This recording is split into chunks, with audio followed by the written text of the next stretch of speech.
No, you're in the team with Jerry and Hugo. You're all left-handed Yes, players. I know. We said we're the left-handed team, yeah. Do you think that's maybe going to give you a bit of a... What I love about this city is we celebrate our multicultural, and I tell you what, we have some good Filipino whānau in the building tonight, ladies and gentlemen. By so far and away the best in your sport from your country out on your own like that, does that bring pressure with it, or can you enjoy that? Well, the battle over billions of pesos. The day Alex Eala changed the course of Philippine sports history by declining a fortune. Picture this moment, if you will. The air itself seems to cost money in this shiny office high above Manila. The expansive cityscape below is framed by floor-to-ceiling windows, a continual reminder of the empire created by the woman seated across from that seemingly flawless mahogany table. The chamber is thick with silence, full with potential and might. Alice Eduardo, a construction magnate who has literally laid the groundwork for the contemporary Philippines, is seated on one side. She is known as the Woman of Steel. Millions of Filipinos spend their weekends in shopping centers built by her company, which also builds highways and power plants. She is a woman used to obtaining her desires. A lady who, both physically and figuratively, pushes mountains. An adolescent is seated across from the table. Although she is officially a young woman, her greatest years should still be ahead of her. Alex Eala is a girl with worn-out tennis sneakers, a racket bag that has been to more airports than most regular travelers, and hands with the kind of calluses that only come from holding a tennis racket for 6 hours a day, every day for years. She bears the aspirations of a whole country. The burden of becoming the greatest tennis player the Philippines has produced in a long time. There is a piece of paper between these two women. Not just any paper, a check. And that check's number is the kind that stops your heart. 1 million US dollars. We are talking about 56 million Philippine pesos. That is more money than the majority of Filipino families will receive over the course of 3 lives. To put things in context, a Forbes Park mansion could be purchased with that sum of money. That's enough money to support a tennis career without ever having to worry about where you'll get your next meal, where you'll get your next game ticket, or whether you can afford the best coaching available. That's money for freedom. For a young athlete from a nation where tennis is still regarded as a sport for the elite, that is generational wealth. It was a rather straightforward proposition. The daughter of Alice Eduardo was a tennis enthusiast. She wanted her child to receive the greatest instruction available. And the rising star of the nation is the ideal person to give such training. It was a simple proposal. Take a year off from competing professionally. Take a break from the demanding, soul-crushing International Tennis Federation circuit, where you visit obscure places in South America and Eastern Europe, stay in cheap hotels, and eat anything you can afford. Put a temporary stop to your Grand Slam aspirations. Join us for a year, 12 months, 52 weeks, or 365 days as a private coach and training partner. $1 million in cash is guaranteed in return.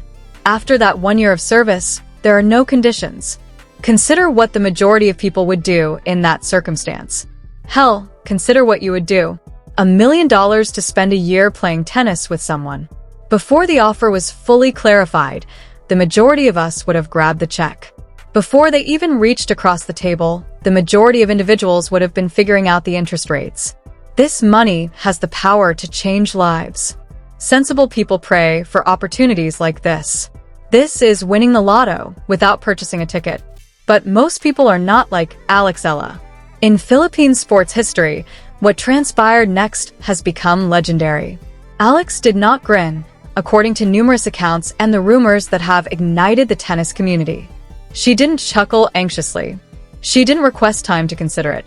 She didn't take out her phone to give her manager or parents a call. For maybe 2 or 3 seconds, she just stared at that check, that stunning piece of paper that could change her life. Then she stretched out and slid the check back across that polished mahogany surface with the same steady hand that has produced thousands of winning forehands against some of the world's greatest players. The sound of paper sliding across what was supposedly the soul sounds in that room. Everything else came to a halt. Time itself seems to be holding its breath. After that, Alexis stated precisely 10 words while staring Alice Eduardo in the eyes. 10 words only. However, just 10 words would make all the difference. More than any title could, those 10 words would sum up her personality. Throughout Philippine sports history, those 10 words would reverberate. There was silence in the room, the stunned silence of surprise, not the cozy calm of reflection. The aides to Alice Eduardo stood motionless. Her advisors exchanged bewildered looks. These meetings did not proceed in this manner. This was not the way business was done. People accepted Alice Eduardo's offer. Hands out to accept when she opened her checkbook. In the world of money and power, that was the natural order. However, something unexpected happened in that room. Everyone in attendance was stunned by what Alice Eduardo, the woman of steel and billionaire who had battled her way to the top of one of the nation's most male-dominated sectors, did. She grinned. Not a pleasant smile.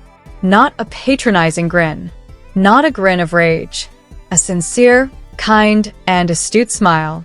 Welcome back to Court Vision Plus, the channel where we do more than just report scores. The kind of smile that says, I recognize something in you that I see in myself. We delve into the narratives that shape the sport. We explore the essence of what makes tennis more than just a game, going beyond the baseline and behind the service line. We are presenting to you today what could be the most significant tale in Philippine tennis history. A story about character, ethics, and what it means to be truly great that goes beyond athletics. There is more to this than just tennis. This is about what occurs when an immovable item comes into contact with an unstoppable force. This is about the day a billionaire learned from a teenager that not everything in this world can be purchased. You'll be thinking long after this film is over, since this story has more twists than a Rafa Nadal doll forehand, so fasten your seatbelt. You must comprehend both of the participants in order to fully appreciate the significance of this occasion. This was more than a chance meeting between a young athlete and a wealthy businesswoman. This resulted from the collision of two entirely distinct mindsets, two distinct perspectives on achievement, and two distinct methods of living. Since Eala's story serves as the basis for this entire epic meeting, let's begin with her. You are already familiar with her journey if you have been watching Court Vision Plus. Let me give you a picture, though, for those who are just joining us. Eala is not your average tennis player. She is the young woman who gave up all to pursue an unattainable goal.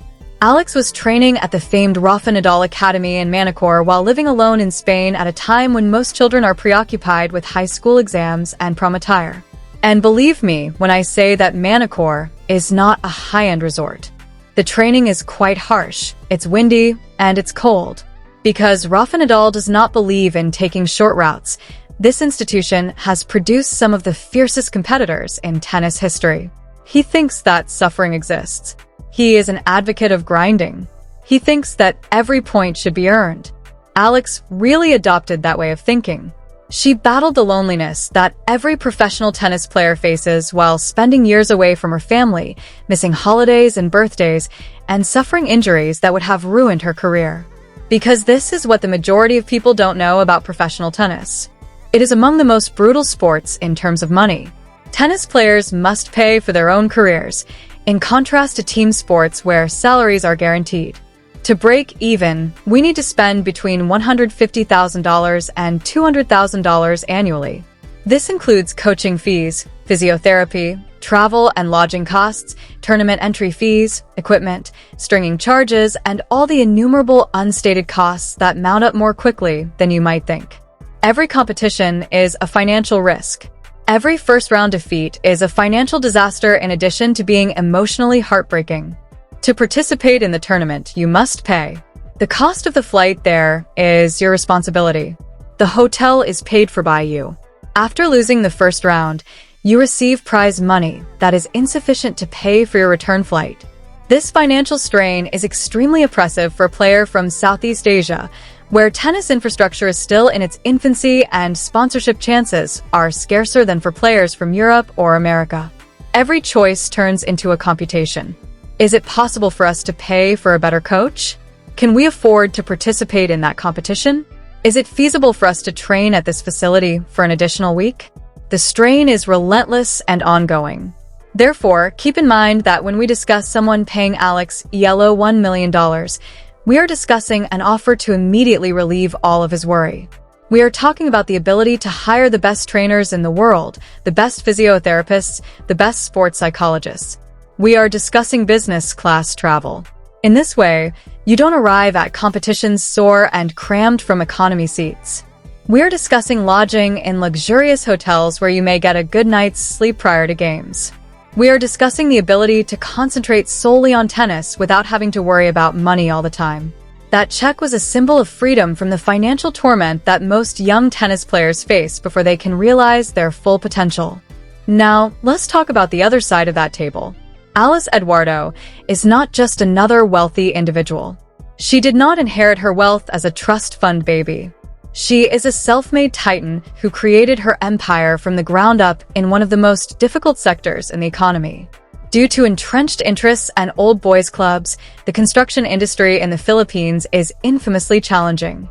For a woman to not just enter that industry, but to dominate it, to become one of the most renowned and successful construction executives in the entire country, needs an almost superhuman level of tenacity, intelligence, and toughness.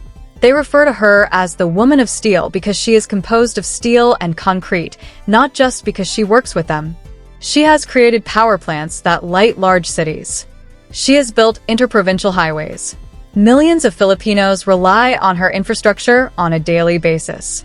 However, Alice Eduardo is more than just a businesswoman. She is a mother as well. She also wants to give her kids every advantage in life, just like any mother with limitless finances.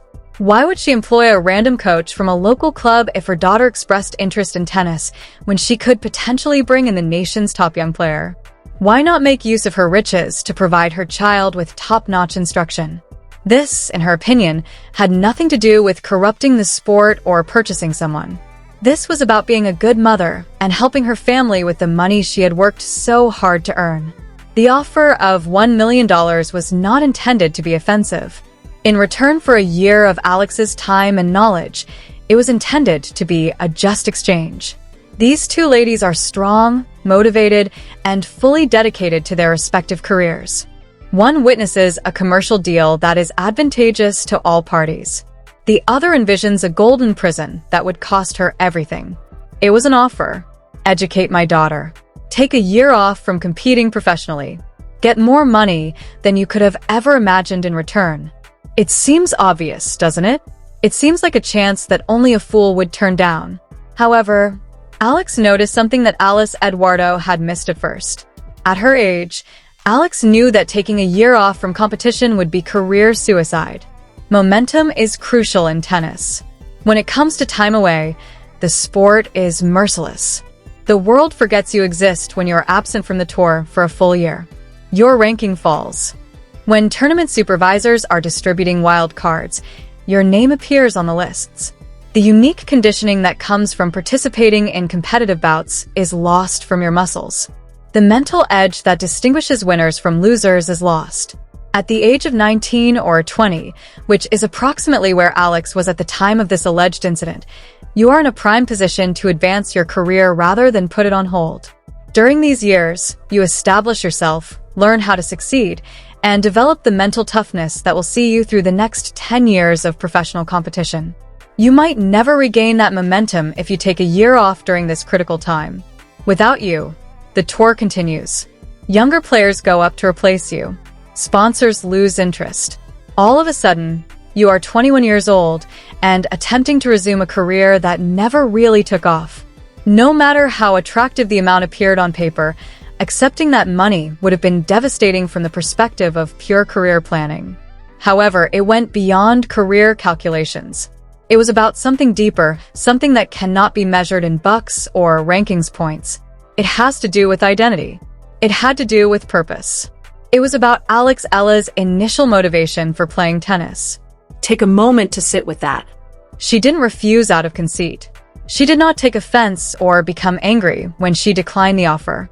She saw the enormous worth of what was being presented, realized that the money could transform someone's life, and then diverted it for a greater use. She transformed a commercial deal into a lesson about values and compassion. Consider that response as wisdom. In comparison to many young athletes in the Philippines, Alex Eala is aware of her advantages. She has indeed had financial difficulties. She has made sacrifices, to be sure, but her sponsors have faith in her. The Rafa Nadal Academy is on her side. Despite their lack of cash, her family has done everything in their power to support her aspirations. Most young Filipino athletes can only dream of the opportunities she enjoys. She is aware of something else, though. She is aware that thousands of children in the Philippines are currently using rackets held together with duct tape to strike tennis balls on cracked public courts. She is aware that some gifted young athletes will never have an opportunity because they cannot afford even the most basic gear, let alone coaching and foreign travel. She is aware that some children who are born into the incorrect neighborhood or socioeconomic class will never be found, despite having more natural skill than half of the players on the professional circuit. Alex was making a significant statement when he pushed that check back across the table and suggested it go to someone more worthy. She said that she wasn't motivated by financial gain. She was arguing that her destiny, her dreams, and her time are not things that can be bought. She claimed to be an athlete rather than a wealthy person's private tutor. She should be playing tennis on the professional circuit and representing her nation on the largest tennis stages rather than hitting balls on someone's private court, regardless of how nice or lucrative the court may be. The plot takes its most intriguing turn at this point, because things normally become chilly very fast when you tell a billionaire no, especially when you do so by turning down an incredibly generous offer. Relationships fail, doors slam, and egos are injured. The wealthy person sometimes takes rejection personally, feeling insulted that their cash was unable to resolve the issue or fulfill their desires. However, such was not the case in this chamber. Everyone who has talked about this encounter says that there was a deep hush following Alex's rejection. Alice Eduardo sat there staring at this young lady who had just declined more money than most people will ever see. Suddenly, the rejected check appeared less like an opportunity and more like a test that had just been passed as it rested on the table between them. Alice Eduardo then grinned. Not a fake grin. Not a grin intended to conceal embarrassment or rage. A warm, sincere smile of acknowledgement. Because this is the thing about truly successful individuals. Those who did not inherit their empires, but instead created them. They identify specific traits in other people. They acknowledge tenacity. They are aware of principles. They acknowledge the unwillingness to make concessions on the most important issues. STA Elena Construction was not constructed by Alice Eduardo using shortcuts. She didn't become the woman of steel by taking simple routes or allowing other people to determine her value. She fought for every contract, proven herself in a male-dominated field, and built her name on the foundation of her own ability and integrity. She didn't see contempt or stupidity when she watched Alex Eala turn down the $1 million check. A younger version of herself was in front of her. The same fire that had propelled her to triumph over all obstacles was now visible to her. She was witnessing someone who knew that certain things are more valuable than money, that some aspirations cannot be purchased, that integrity is not for sale. According to reports, Alice Eduardo got up from her seat.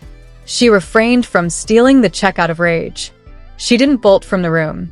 Alex was not coldly and efficiently escorted out by her assistants. Rather, she moved around that mahogany table and held out her hand to Alex. She answered, "I understand." And according to the story, her tone was one of sincere respect and possibly even admiration. "And I respect you more now than I did 5 minutes ago." This is the point at which the narrative transcends the present and takes on a greater significance because the events that followed may have been even more significant than the refusal itself. Alice Eduardo did not simply go on after being rejected. She didn't leave feeling insulted or that Alex was stupid. Rather, it seems that she was inspired by the encounter. She recognized that if she truly wanted to assist Philippine tennis, if she genuinely wanted to make a difference in the sport and honor the ethics that Alex had just exhibited, she needed to think broader. She should invest in the infrastructure that produces players like Alex Eala rather than just purchasing a single player's time. This is the point at when the narrative and established reality collide. Because what Alice Eduardo did next is unquestionably accurate and verifiable. even though the spectacular boardroom encounter may have elements of folklore and embellishment. She invested her money where it would make the biggest difference. The National University in Laguna's Alice G. Eduardo Tennis and Aquatic Center was built thanks to her funding. This is not a token gesture or a little donation. With professional-grade courts, adequate lighting, locker rooms, training facilities, and everything young athletes need to hone their skills, this facility is of the highest caliber. Hundreds of young players, not just one, can benefit from this type of infrastructure. Consider the implications of that. Alice Eduardo created something long-lasting rather than purchasing a player's time for a single year. In order to prepare the next Alex Eala, she established a legacy institution. She contributed her resources to the local community and the grassroots growth of tennis in the Philippines. She realized that the best approach to respect Alex's refusal was to be motivated by it rather than insulted by it. Thus, it's possible that Alex's 10 words saved more than just her own career. Perhaps they changed a billionaire's perspective on the appropriate use of wealth. Perhaps they made people realize that the finest investments are those that provide opportunity for everyone rather than those that purchase individual skill. In the Philippine sports world and, to a greater extent, in international tennis circles, this story has gone viral. And the question of why is worthwhile. Why does this story have such a strong emotional resonance? Why are you watching this video right now? Why is this encounter now considered legendary? In the process, she taught a millionaire and the rest of us that the only currency that cannot be inflated, depreciated, or counterfeited is passion. In the purest sense of the word, genuine passion, commitment, and love for what you do are invaluable. Since they cannot be purchased or sold, they have no value. They can only be gained through sacrifice and kept by integrity. Now that this amazing story is coming to a conclusion, I would want to ask you a frank question. Would you accept a $1 million check placed on the table in front of you by a millionaire right now if all you had to do was give up your ambition for a year? Be truthful with yourself. Don't give me the response you think sounds good. Give it some serious thought. $1 million, 56 million pesos, lifetime financial stability, and rapid resolution of all your financial issues. All you need to do is put your dream on hold for a full year. It is simple to sit here and claim that, like Alex, we would all push the check back and leave with our morals intact. However, your knees weaken when those zeros are literally staring you in the face, when you can practically feel the weight of that money in your hands, and when you begin to consider what it could buy and how it may alter your life. The determination wavers. The pragmatic voice in your head begins to present compelling arguments for why accepting the money is the right course of action. Alex Eala is unique because of this. This is what turns this tale from an intriguing anecdote into a pivotal point in Philippine sports history. She had to make that decision in real time with real repercussions, and she decided to choose the more difficult route. She has a court vision that looks beyond the short-term gain. She notices the unclaimed trophies. Her name appears in the history books. She saw herself fighting on the biggest tennis stages, including as Wimbledon, the US Open, and Roland Garros, and she realized that shortcuts, no matter how profitable they may be, cannot get you there. This anecdote encapsulates the spirit of Alexa, regardless of whether it happened exactly as described or has been improved in the retelling by the organic process of legend making. She is the girl who refused to take the simple route. She is the athlete who gave the money back because she understood her path was worth more than any check. She is the competitor who recognizes that some wins come from decisions we make when no one is around. We pick the difficult route because it is who we are, even when we could choose the simple route and no one would blame us. She is our champion because of this. Her character is what makes her stand out, not her position or titles, though those will come later. Because she demonstrated to us that it is still possible to be that person, the one who plays for something greater than a salary, the one who puts principles before profit, and the one who cannot be bought. Now, please share your thoughts in the space provided for comments below. Would you have accepted that check for $1 million? Is it true or not? And above all, why? How do you feel about Alex's choice? Do you believe she should have accepted the money and used it to finance her career, or was it wise for her to decline? Let's start having a serious discussion. Honest opinions only, no judgment. I'd want to hear your thoughts on this amazing tale. Please hit the like button if this tale touched you, changed your perspective on ethics, success, and what counts most in both sports and life. Tales like this should be shared as widely as possible, and it truly does help us get these tales in front of more people. If you haven't already, make sure to subscribe to Court Vision Plus and click the notification bell to ensure you don't miss our upcoming events. The growth of Asian tennis stars and how players from nations with poor tennis infrastructure are beginning to compete with and defeat the established tennis powers are the subjects of a large, in-depth documentary that we are now working on. You won't want to miss it, I promise. Until the next time, don't allow anyone purchase your dreams, stay focused, and maintain that your values are more important than your money. Court Vision Plus is here to remind you that not all victories are accompanied with trophy presentations. Saying no when everyone else expects you to say yes can sometimes be the biggest accomplishment. We'll see you in the upcoming one. What are you hoping to achieve during the Australian Open second week? I'm aiming for a second round first, and then the third, I take it step by step. I will extend a warm welcome